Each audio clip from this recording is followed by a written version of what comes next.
450 ლარი მივეციო მე პატრონებმა თქვა 2 წლის წინო რა და ეხლა შეიძლება უფრო ძვირი ღირე შეიძლება კი რომ უეჭველი ძვირი ეღირება ბაღაკებს ნუ მოკლავთ ეხლა რამე სულმა წამწლია ხიყინი ისმის ნუ მოკლავთ ბაღაკებს და ბუნებას გაუფრთხილით რა მეგობრებო ნაგავია დაყავთ თქვენ მაგივრა თქვენ ადგილზე ანუ სადაც იქნებით და კიდე რა მინდოდა მე თქვა არის ეს თოფი წელსასრული არ არის პნევმატური მაგრამ მოექეს ისე როგორც დატენებს ყოველთვის იარაღს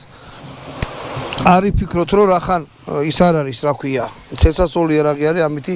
ვერავის ვერ დააზიანებთ ძალიანაც დააზიანებთ რა ამიტომ ხონახით არ არის ეს ქილა არ არის ისეთი რა აი კოკაკოლისა და რაღაცის როა ეგეთი არ არის აი რამ სისქია გამოხია დედაუტირე ხა წარმოიდგეთ ეს ხორცს რომ მოხვდეს რას უზამდა აი ეს რა შეეხებოდა აი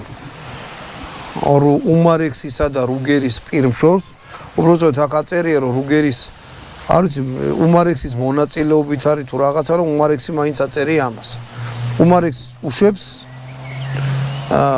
პნევმატურ თოფებს პისტოლეტებს და ასე შემდეგ პნევმატიკა საერთოდ რა ტრავმატული იარაღს და როგორც ეთქობა რუგერსაც სული წაზრდია ხელში არის ძალიან კარგი სამიზნეც აქვს ძალიან კარგი კარგად არის გასწორებული რაც შეეხება ოპტიკას თუ ვიყიდით 300 ლარზე ნაკლებიანი არ იყიდოთ იმიტომ რომ გამოგივათ რომ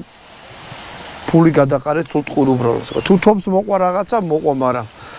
ეს იაფიანი და რაღაცა არ იყიდოთ იმიტომ რომ ძალიან მალე აირევა მიუხედავად იმისა რომ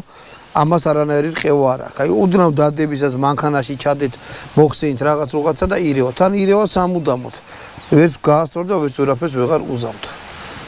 ასე რომ აი ეს იყო ამ თოფის შესახებ კარგად ბრძანდებოდეთ მეგობრებო